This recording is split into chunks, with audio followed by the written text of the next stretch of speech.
Bueno, muy bien, seguimos en el programa, nos queda esta última media hora y una media hora esperemos que sea sustanciosa porque estamos nada más y nada menos que con el diputado, el doctor Gustavo Subía. Yo me quedo acá mirando Ética Nicómaco. Vaya que le hemos estudiado esto en Derecho, ¿no? ¿Cómo le va, doctor?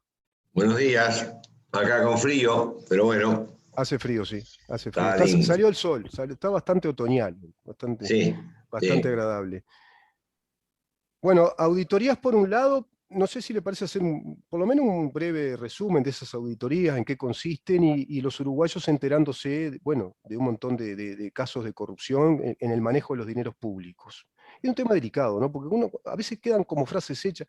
Es el manejo del dinero que todos estamos aportando con nuestro esfuerzo día a día, con el pago de impuestos, con el pago de tarifas públicas.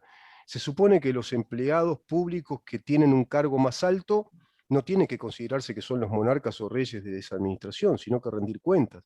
No teníamos un caso claro de transparencia en la rendición de cuentas del manejo de los dineros públicos en 15 años precedentes a este gobierno. Las auditorías han estado, a mi juicio, un poco demoradas, pero claro, el año pasado fue un año muy complejo y todavía seguimos viviendo la complejidad del coronavirus, que dicho sea de paso, hemos creo que gritado el gol antes de haberlo realizado. Estamos en una situación de hacia adelante, hacia atrás. Israel está ahora otra vez retaseando las salidas, así que la situación no está definida. Capaz que podemos hablar ahora después de eso, de la salida de los uruguayos en estas vacaciones de julio. Ah, cómo no. En cuanto a las auditorías, yo creo que todavía el panorama es escaso. Las auditorías no dependen del poder legislativo, dependen de los distintos entes o ministerios que las han efectuado, y generalmente las auditorías tienen dos niveles.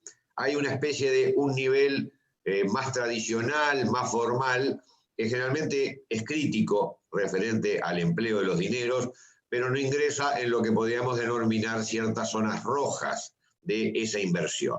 Entonces, en lo personal, he visto, porque he pedido material de muchas auditorías que son críticas en el mal manejo, pero que no ingresan en profundidad en el tema de cierto tipo de manejo de los fondos públicos, que sí son públicos y son los productos de lo que nosotros tributamos al Estado. El caso más sonado en este momento me parece que es el caso de Antel. En el caso de Antel es un caso que ya vino muy gemido desde toda la administración anterior, porque desde el Parlamento se solicitaron en una serie de oportunidades informes sobre la situación, y básicamente lo que hay o lo que hubo fue un enorme enfrentamiento entre dos mecánicas operativas. La mecánica de inversión de Antel, que fue una mecánica de inversión típica de los gobernantes que quieren dejar un sello, una marca de haber pasado por esa administración con la construcción del modelo ese de Antel Arena, que no es en absoluto, como se ha dicho, un modelo uniformemente utilizado en otras partes del mundo, no. En otras partes del mundo lo que ha habido es la sponsorización de determinados lugares por parte de determinadas empresas vinculadas a la telefonía, pero no la construcción y el gasto brutal que implicó.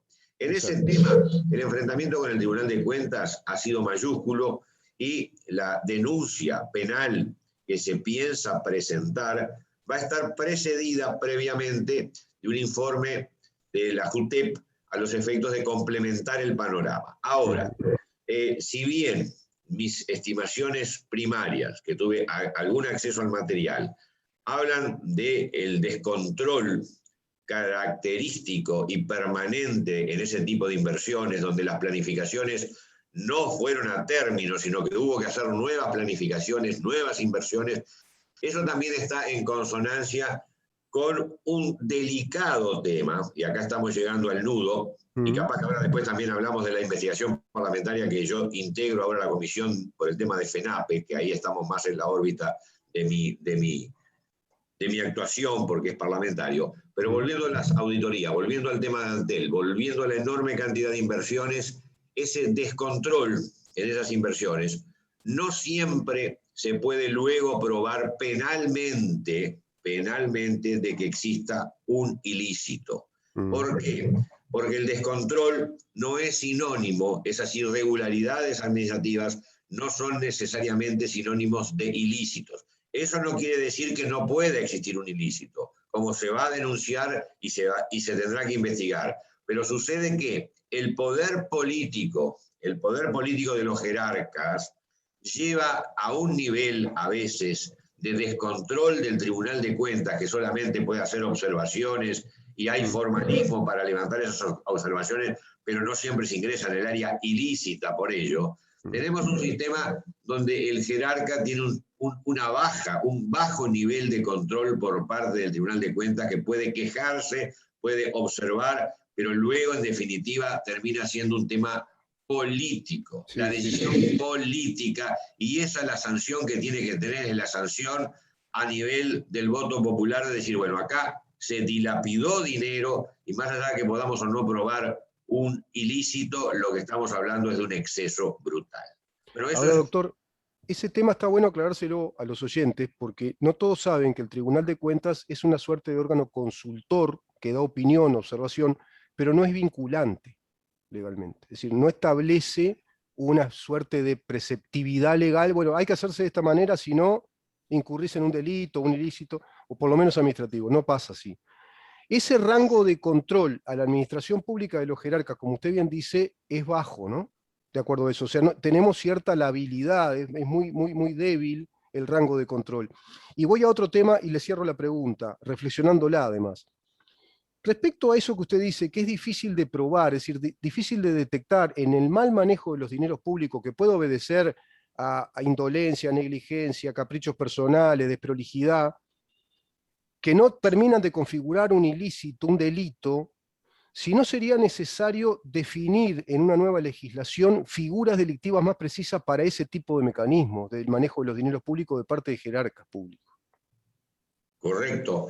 Hoy lo que tenemos es una figura muy genérica, que es el abuso innominado de funciones. Una figura que además técnicamente muchos han torpedeado, la quieren derogar, porque dicen que es tan amplia que entonces no entra dentro de lo que es una tipificación penal clásica. Sucede que si derogamos el abuso innominado de funciones, quedamos en prendas menores para poder combatir esas monstruosas situaciones donde hay un reírse de las normas administrativas, y entonces quedaríamos realmente desarticulados. El tema, yo sé que los tiempos son tiranos, pero a ver si puedo resumir. El tema es más amplio todavía. Estamos ante lo que es el enfoque del derecho penal, en el cual tenemos varias posiciones no siempre concordantes. Ahí quiero ir con usted en su momento. Quizá no sea hoy el tema, pero me parece que es un tema en sí.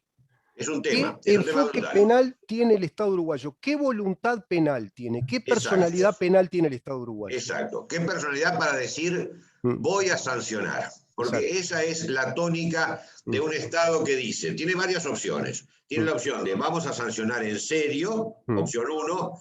Tiene la opción de vamos a sancionar simbólicamente, opción 2, es decir, llegamos a la conclusión de que hay delito, procesamos sin prisión, procesamos con prisión domiciliaria, y el imputado, en muchos casos, por no decir una mala palabra a esta hora de la mañana, se ríe. En la más benigna de las hipótesis, se ríe del sistema judicial como estamos acostumbrados. Y después tenemos las posiciones no punitivistas, que también están. El garantismo a ultranza con Zaffaroni en la Argentina. Y Foro de San Pablo. Foro de San Pablo es lo político. Porque Zaffaroni integra. Claro, pero Zaffaroni es uno de las cabezas pensantes penales, ¿no? Pero Zaffaroni juega en varias pistas. Juega en pistas políticas y juega también en pistas jurídicas, estrictamente. Zaffaroni tiene varios libros escritos en los cuales denota una ideología no solamente clásicamente política, aunque una ideología está siempre vinculada con el accionar político, sino una ideología no punitivista. Es esa concepción del derecho penal, de que el derecho penal simplemente tiene que mostrar, pero no sancionar. Y tenemos un conflicto de intereses. El que dice la cárcel no sirve para nada, o sirve de nada, y los que decimos sí, las cárceles son dramas, son verdaderos calvarios, pero lamentablemente a esta altura de la civilización no tenemos otro formato que no sea infundir temor al ciudadano que incumple normas porque es la forma de poder convivir. Todo Me este quedo, gran tema, me déjeme quedo con lo... Sí, un sí. minutito, este enorme tema de oposición de formas de enfocar el derecho penal termina en lo político, termina en Sí, estas investigaciones que estamos hablando, sí, termina en claro. la concepción si realmente el fiscal, cuando va a indagar, puede llevar el torniquete a fondo o queda nada más muchas veces limitado en el plano de la irregularidad y para conformar el ilícito hay excesivas prudencias. Y al momento de sancionar hay excesivas prudencias. Y termino diciéndole la siguiente reflexión. En Colombia, el Código Penal colombiano, cuando la imputación de delito es a un jerarca, cuanto más elevada es la ubicación de ese jerarca, mayor sanción penal hay. Y en el Uruguay pasa exactamente lo inverso. Cuanto más elevada ha sido la ubicación del jerarca, en los hechos hemos visto que la sanción penal es simbólica. Bueno, ese concepto es muy importante el que acaba de dar, porque ahí estamos hablando de la gradualidad de la pena, pero hay una gradualidad de la pena que es por reiteración delictiva, esa es una, ¿no? Aquel que no es primario, que tiene reiteraciones, tiene que tener una pena mayor, porque es un reincidente. Pero está la gradualidad de la pena por jerarquía en la función, que acá no existe. Exacto. Yo quería quedarme con el tema de Zaffaroni porque de algún modo él trata este tema y yo considero que lo lleva a un terreno de confusión peligrosa. Zaffaroni plantea la premisa, o digamos el paradigma penal, que denosta al que él considera el paradigma penal positivista de la figura verbal nuclear del delito. Él dice que todo delito tiene un verbo nuclear, ¿no? El que cometiere, el que asesinare, homicidio, el que robare, robo. Entonces dice Zaffaroni, no, ese verbo nuclear lo que hace es emparejar a todo el mundo, es una figura demasiado abstracta, y no es lo mismo el que roba un pedazo de pan para comer que el que roba a través de una empresa financiera. Pero él confunde los términos porque dice que esa gradualidad del delito se tiene que diluir en cuanto a que el que roba para un pedazo de pan prácticamente no tendría que tener el delito del robo, y el robo se tendría que aplicar entonces en determinadas esferas sociales. Es decir, hay un componente ideológico social marxista que Zaffaroni lo introduce sin decirlo.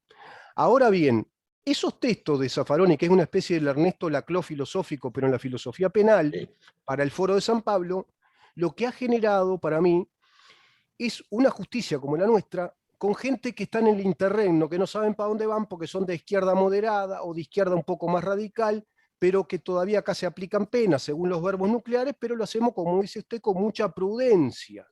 Entonces termina siendo una penalidad simbólica y, che, cuando ya cometiste muchos ilícitos, bueno, al final te tenemos que dar una pena y te tenemos que meter en prisión. Como el caso de este violador que viola a una pobrecita niña de 12 años, la deja embarazada y le dan 9 años. 9 años le dan. ¿Qué 8. opinión le parece? 8 de acuerdo a la información periodística que escuché ayer.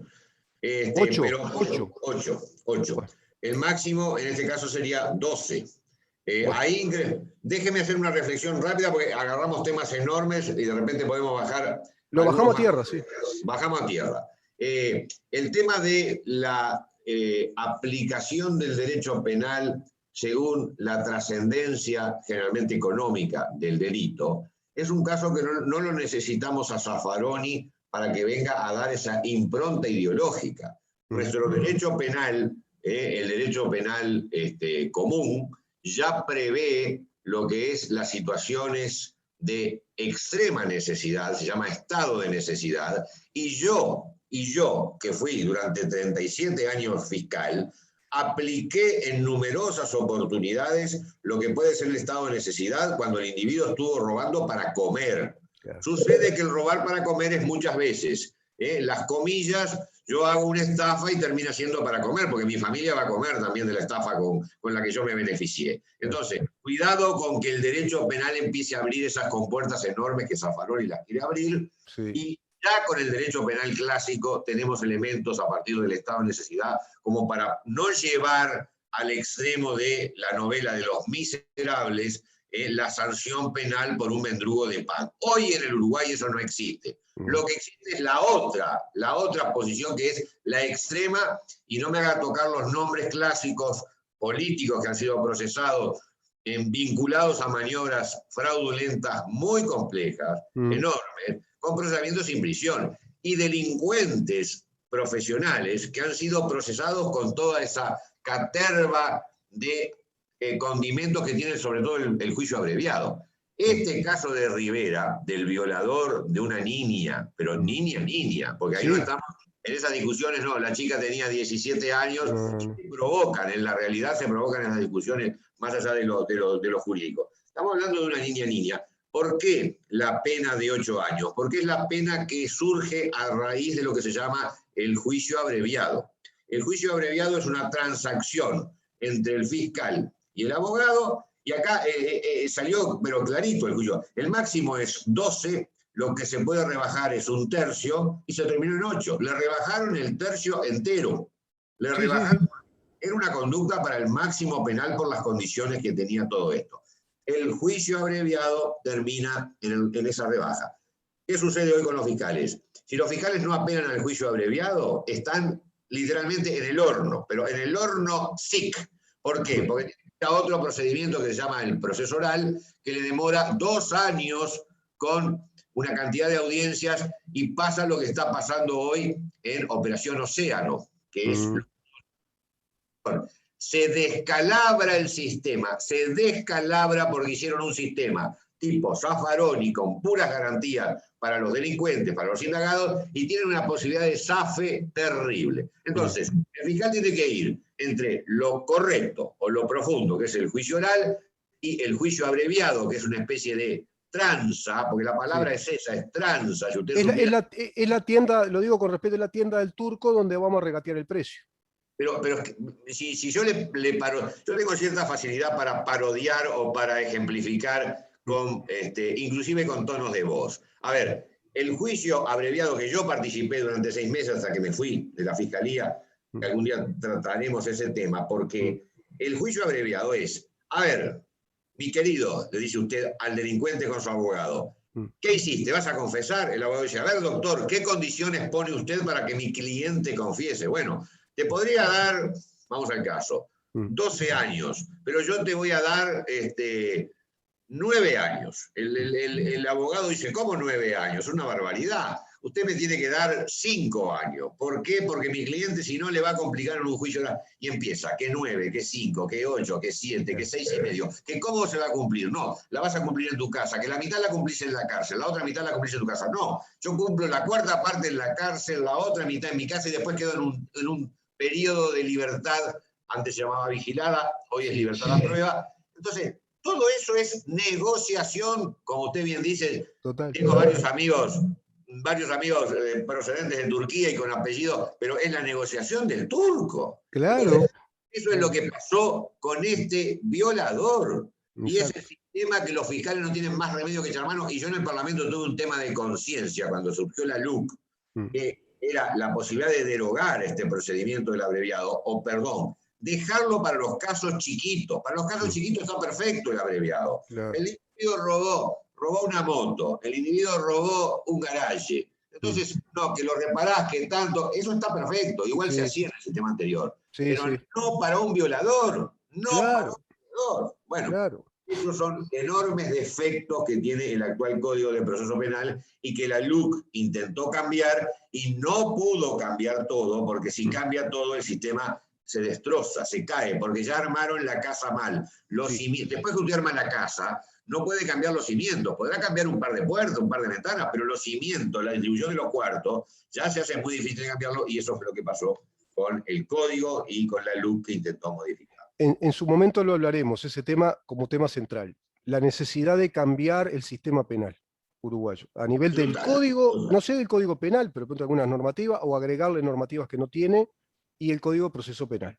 Yo creo que eso es un tema delicado, porque de acuerdo a lo que usted está planteando con mucha claridad, y bueno, tenemos un grave error de concepto filosófico, porque el delito de violación es algo que a todos nos tiene que interpelar como sociedad, porque es algo aberrante, es violador de la integridad, en este caso de una persona inocente, vulnerable, cuando se supone que los niños existen en el mundo para que los adultos los protejamos, los cobijemos. Yo así viví mi vida, entonces yo no tengo ningún derecho como administrador de justicia, si pudiste ir a la universidad, te educaste, después generar un sistema que terminamos en el regateo de la tienda del turco, lo digo con total cariño porque es lo que los uruguayos entendemos por turco y estamos hablando de libaneses, judíos, armenios y le decimos turco a todo, porque es la tradición de los migrantes y es Claro, muy buena incluso en su ámbito comercial, el saber negociar, pero no ahí, no en ese ámbito negociar, a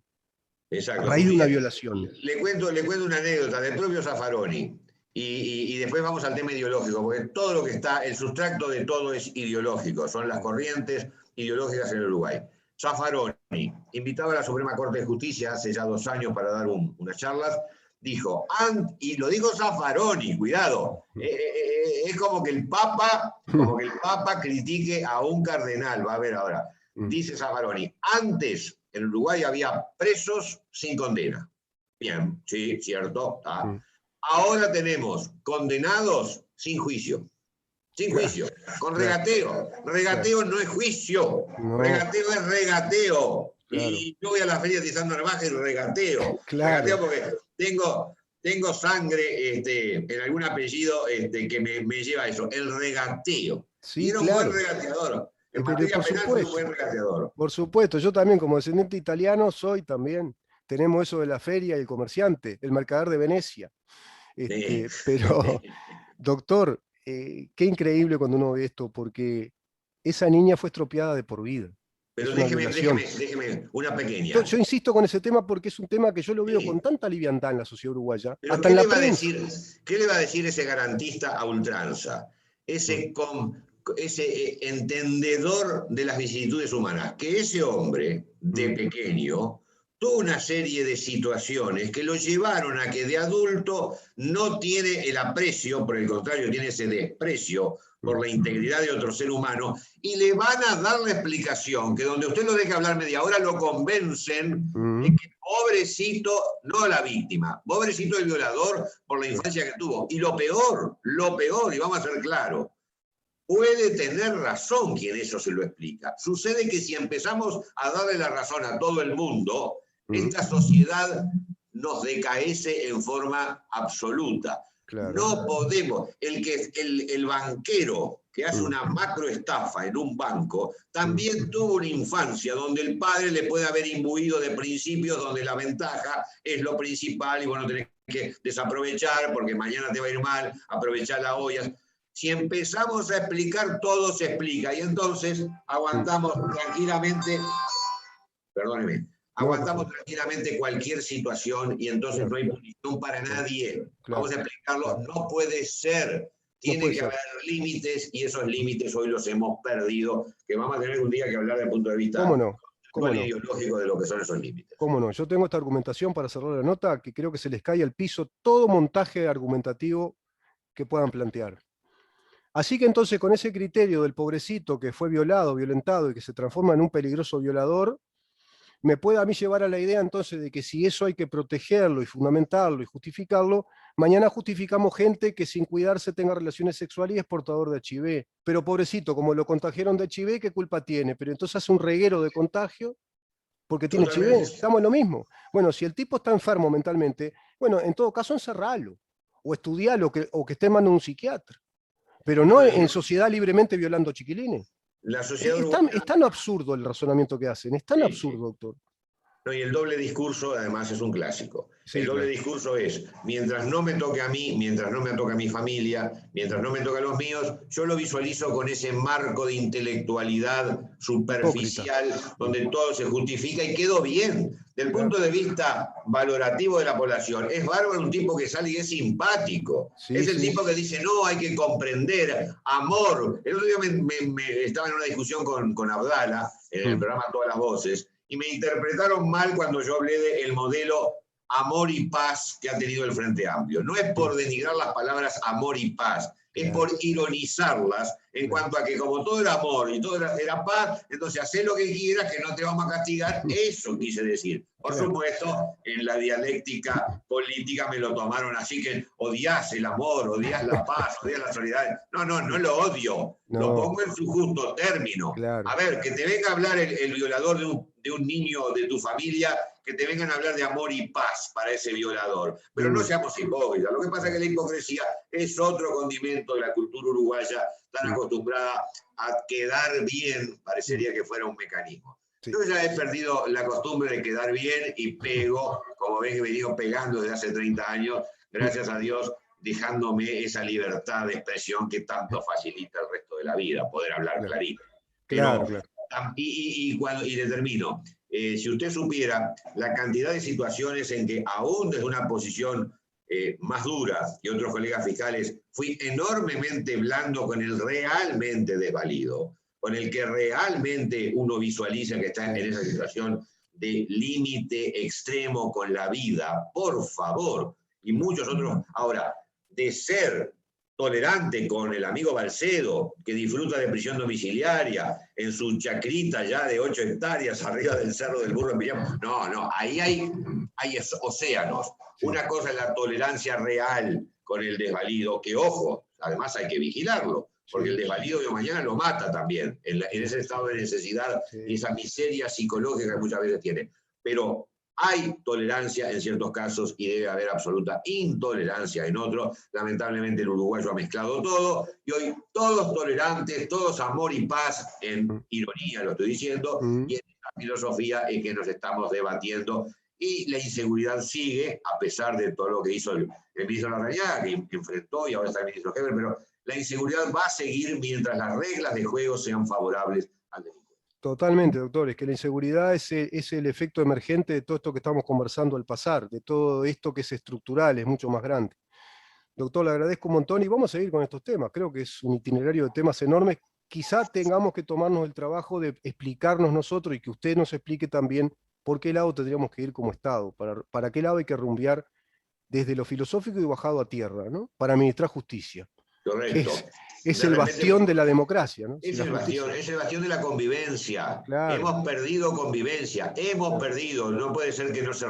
Lo peor, lo reconoce todo el mundo, pero cuando llega el momento, tenemos que hablar de la investigadora de FENAPES en otra oportunidad, Ah, bueno, en términos conceptuales, por supuesto, pero es un interesante trabajo que tiene a su cargo ahora el Parlamento para los próximos bárbaro. meses. Venimos con ese tema, si le parece, doctor. Ya tomé nota. Que pase muy Bárbaro. bien, muchísimas Nos gracias. vemos entonces, que ande Buen bien. fin de semana. Gracias. El diputado, el doctor Gustavo Subía, conversando con nosotros acerca de temas vinculados precisamente a la justicia, a la seguridad pública, lo que antes se llamaba el orden público. Qué tema importante, ¿no? Es el tema sustancial a la convivencia pacífica y, en definitiva, a la robustez o a la debilidad de un sistema democrático. Nos vamos. Muchísimas gracias, Maxi, y a todos ustedes. Nos reencontramos el próximo lunes en CX30 Radio Nacional a partir de las 10 de la mañana para saber en dónde estamos.